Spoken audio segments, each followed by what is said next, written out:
Welcome to Doors to Hope and Healing, an inside look at foster care and adoption needs in Connecticut.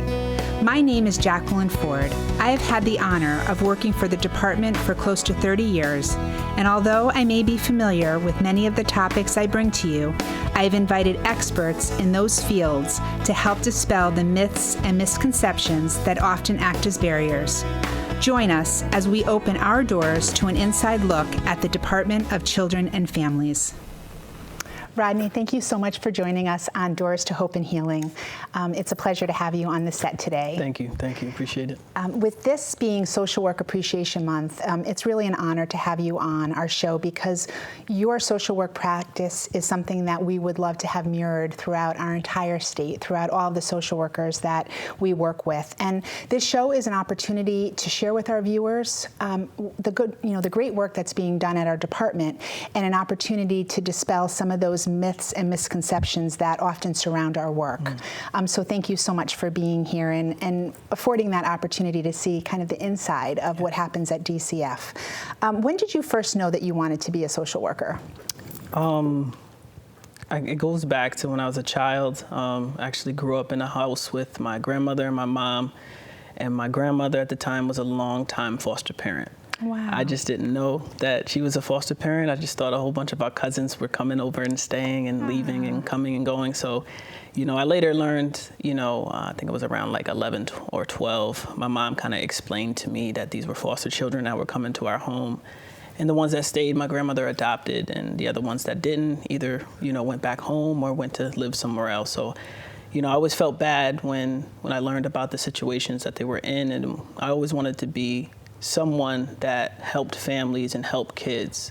So from a very early age, I wanted to be in this field. Wow, I didn't know that. It was your grandmother that was a foster home. Was it in the New Haven region? It was in New Haven, yes. And she must have had a lot of children pass through that home. Oh my God, a ton. I mean, I think she adopted a total of 5 kids over the years, even prior to, me coming into the picture. But, and she still does it to this day. Oh, so, she's still licensed. Yeah. Wow. Yeah. And are those kids that she adopted children that you've been raised as family, as extended family members? Some of them are adults now. And actually, the last one just became an adult. He just turned 18. So. Wow. Yeah.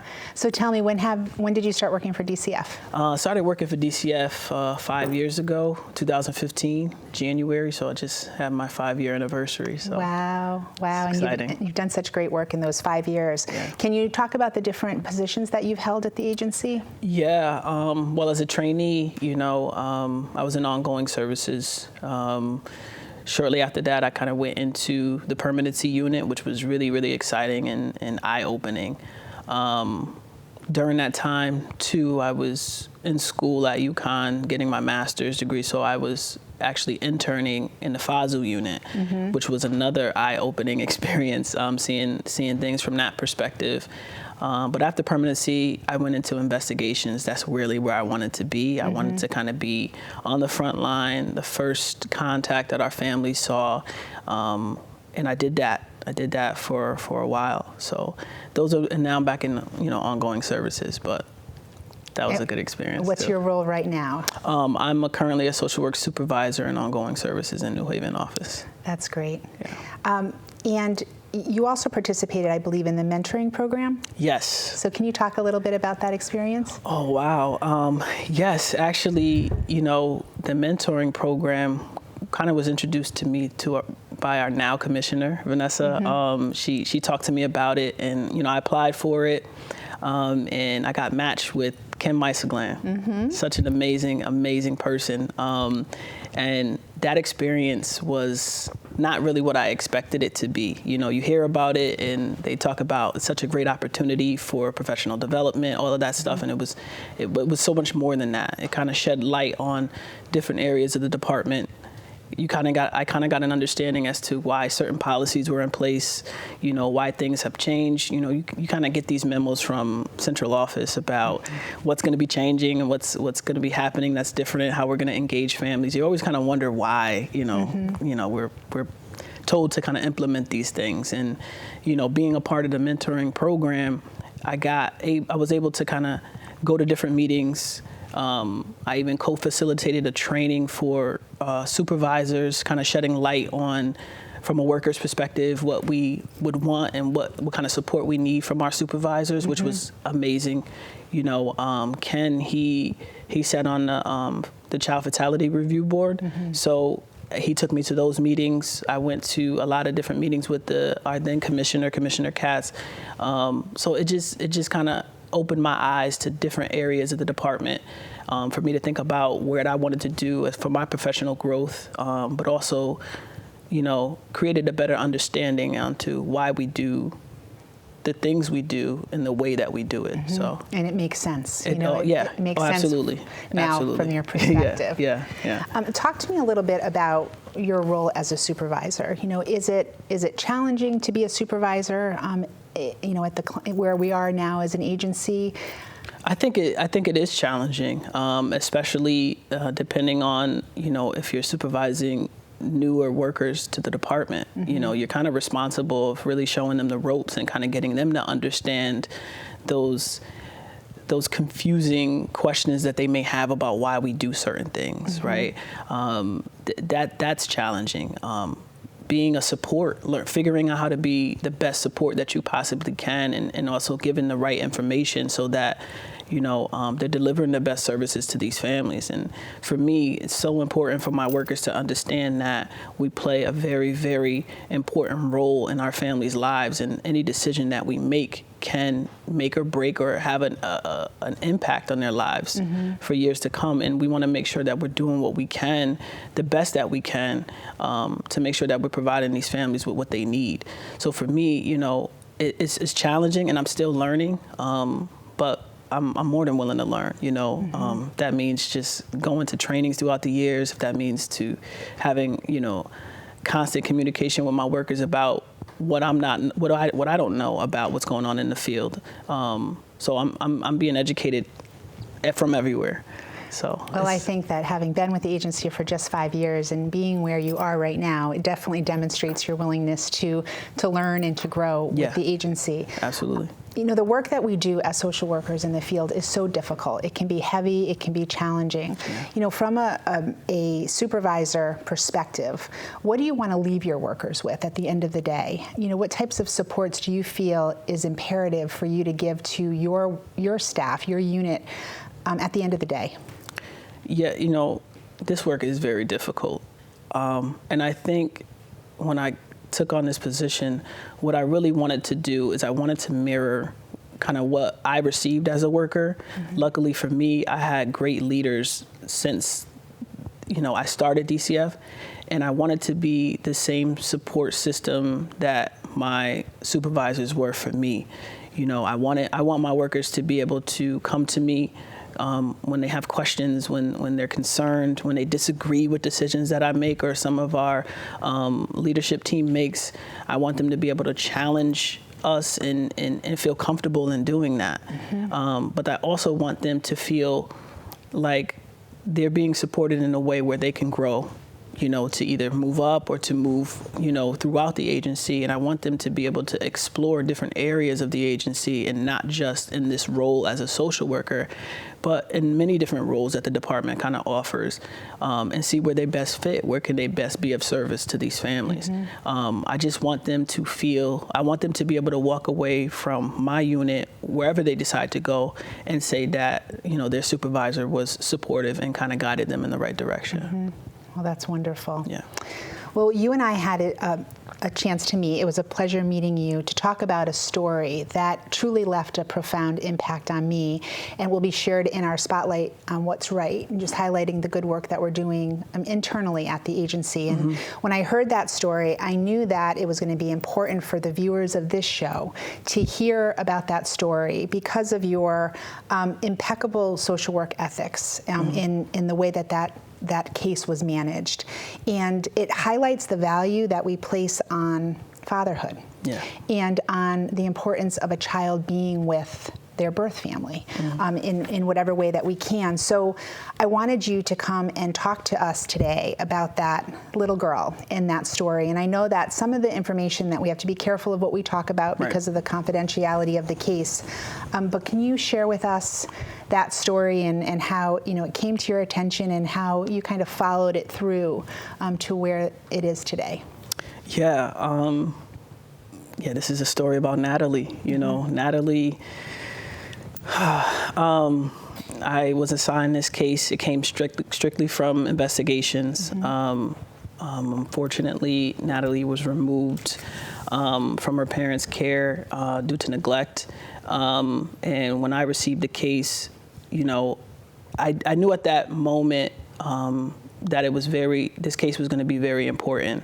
Only because this all took place in 2015 when I joined the agency, but one of the things I kind of took away when I first came to the agency was this huge push for fatherhood engagement, and conversations with a great supervisor, Anthony Gay, who kind of took lead on the Felt team in the Waterbury office. He spoke to me very early on about this agency needing kind of to push the work forward and how we engage fathers. So that always kind of stuck in the back of my mind. And I'm a father as well. So, I wanted to make sure that I was doing everything that I could to engage everybody, including the father on this case. So, once I got the case, I'm working it, and it was just important for me to really cater to this child. She was in, non-relative foster care, and I had a dad that was actually found by the investigator, Ludi Vinta, on the case, who he mysteriously found this dad by way of Facebook, right? He just found pictures of this dad and reached out. The dad identified himself, and then once I kind of got the case, Dad kind of just hit the ground running. And I say dad, but this is Mr. Matthew Bowen. He hit the ground running. He provided us with proof of, paternity, a prenatal paternal test that he did prior to mom even giving birth to the child, and just kind of prove himself to us. He took the necessary steps that we would ask any parent to do when we're trying to reunify them, but he did it on his own. If I can just interrupt you for 1 second, was Dad in Connecticut at this time? No, Dad resided in North Carolina. Okay. The child was born in North Carolina. The family was from North Carolina, and it was just amazing that, one, we were able to find him, and then two, he kind of just jumped at the opportunity to be a part of his child's life. And from then on, once we kind of identified who he was and established paternity, I met with my supervisor at the time, Ruth Brown, who was very, very supportive, and our PS at the time, and advocated for for us to get this dad to come out here so that he can start having visitation. He hadn't seen her since she was only a few months old, and by this time, she was just about a year old. Okay. And so he would come out, he would visit with her. We flew him out, and he would attend the court hearings, as scheduled. But I always made it a point to make sure that he had at least three visitations for that weekend that he came out. And I was grateful that, my leaders kind of signed off on it, and central office signed on flying him out here and putting him up in the hotel so that we can kind of build that relationship. Because as we know, during those early years, engagement with the parent is so important. So, he did all of that, and he fought tooth and nail. He came out every month, and stayed in contact with me. I shared pictures with him, and it even went to trial. We went to trial, which was the toughest part, because you had so many different people wanting certain things. The department wanted to be able to reunify because he was just in a great position, and he was more than willing to take on this responsibility. And I remember sitting on trial, testifying at the end of one of the days, and I remember I was still testifying, but at the end of the court hearing, our attorney had said, "Have you been out to Dad's? Has anybody assessed Dad's home?" And my response was, "Well, we reached out to the agency out there, and they weren't willing to do it. So no, all I have is pictures, from his home." So I got back to the office, requested to go out and see Dad's home so that we can provide a better assessment of the safety of that environment. And everybody was on board for it. And I remember leaving court that Thursday and flying out that Saturday morning to North Carolina.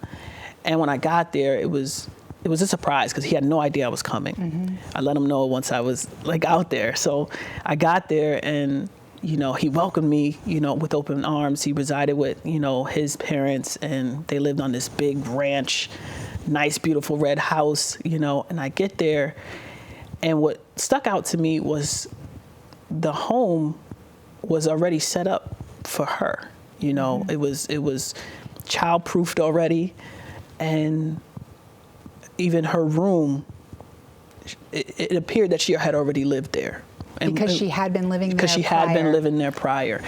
And interestingly, Dad had pictures of him and the child, from when she was born all the way up until he didn't see her anymore. He had clothes from, when she was an infant all the way up to 2 years old, because he had no idea when she was going to be coming back home. I mean, when I say the house was childproof, there were gates at the bottom of the stairs and the top of the stairs.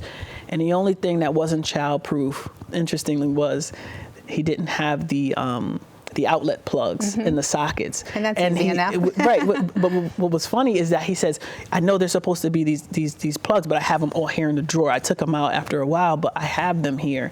And you could just see how eager he was to get his child back, and the relationship that he had with her. Although she was very young, he was just eager to get her back, and the family was very supportive of him. He had plans to build a house on another property, for him and his daughter. And so, that was a great experience, going out there, seeing him. And so when I got back to court the very next Monday, I was able to testify to the safety of his home. And maybe fast forward, maybe 2 days later, we got the ruling from the judge he approved, the reunification with Dad. And I remember calling Dad, and he just cried. Like he was just excited, excited. And I was as well, just as excited. I thought it was very important that, just as much as we talk about the safety and the well-being of children and kind of getting them out of those situations, we have just the same amount of responsibility of getting them back home as soon as possible. Absolutely. When it's time. And I remember, flying Natalie out to North Carolina, and her and I had developed a relationship at that time, so it was cute to kind of how she would, cuddle with me on the plane, and and then when we pulled up to Dad's house, and I took her out the car seat, and I kind of sat her down, on the ground, and she saw Dad and literally ran to him with open arms. And I was like, at that moment, I knew we made the right decision. I knew at that moment that everything that we worked for, and when I say we, I mean everybody at the department that played a role in that case, it was all worth it. It was all worth it. I'm honored to work for an agency that took the steps that they needed to do to get that child back home to her dad, where it was the best place for her at that time. Right. At that time. So now let's fast forward. Okay. And you receive a telephone call from Grandma, I think this past summer? Yes, yes. So the family has been in contact with me throughout the years, just kind of sharing pictures, and especially around birthday time and around the anniversary time when I brought her down there. But last summer I get a call from paternal grandmother Deborah, and she's like, hey, listen, I know it's a lot to ask, but Matthew's getting married, and I think it would be such a great gift and a surprise if you were able to attend. And I just felt honored to even be thought of, right? To be able to share a special time in that family's lives, to be invited, So I took it upon myself, and I flew down there, and I remember walking up to the reception and walking towards the family, and Matthew kind of turns around and he goes, Rodney Moore.